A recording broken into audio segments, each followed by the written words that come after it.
Assalamu alaikum, I'm Aisha and you're watching Samaa News.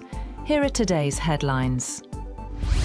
U.S. President Donald Trump says Cuba is seeking a deal with Washington and has begun negotiations with him and Secretary of State Marco Rubio. Speaking at the Shield of the Americas gathering in Miami, Trump said Cuba was at the end of the line and eager to reach an agreement. He added that talks are already underway and suggested a deal could be reached relatively quickly. Israel and Iran trade attacks as the Middle East war entered a second week, while Tehran made an unusual apology to neighbouring states for its actions, apparently seeking to calm regional anger at Iranian strikes on Gulf civilian targets. Iranian President Masoud Pezeshkian personally apologised to neighbouring countries that were affected by Iran's actions, urging them not to join U.S. Israeli attacks on Iran. He dismissed President Donald Trump's demand for the Islamic Republic's unconditional surrender as a dream, but said its temporary leadership council had agreed to suspend attacks on nearby states unless strikes on Iran originated from their territory.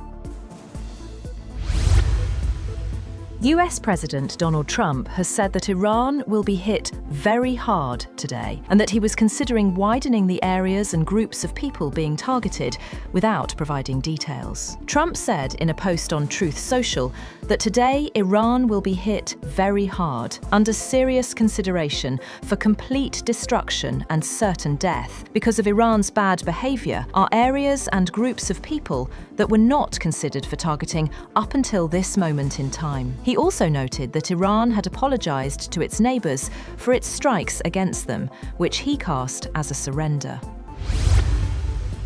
Kuwait has declared force majeure and begun cutting crude oil production as the ongoing Middle East conflict disrupts regional energy shipments. Kuwait Petroleum Corporation announced the move as the US-Iran war continues to block traffic through the Strait of Hormuz for the 8th consecutive day. The waterway carries around 20% of the world's oil and LNG supply. Analysts warn that the United Arab Emirates and Saudi Arabia may also be forced to cut output if the disruption continues. U.S. Treasury Secretary Scott Bessent has said the United States could remove sanctions from more Russian oil a day after Washington issued a 30-day waiver allowing the sale of Russian crude, currently stranded at sea, to continue to India. Bessent told Fox Business's Kudlow program that the U.S. may unsanction other Russian oil. He said there are hundreds of millions of sanctioned barrels of sanctioned crude on the water, and in essence, by unsanctioning them, Treasury can create supply. The war in Iran has entered its second week amid intensifying violence and uncertainty, while Israel expanded attacks into Lebanon, displacing hundreds of thousands. The conflict has spread beyond Iran's borders. Israel has targeted both Iranian and Lebanese sites, including Hezbollah positions in Beirut, prompting an unprecedented evacuation of the city's southern suburbs. Explosions were reported across Israel as defences intercepted Iranian missiles and drones. The UAE, Kuwait, Qatar, Bahrain, and Saudi Arabia also faced fresh attacks. Iran retaliated with strikes on Israel and Gulf states hosting US military installations.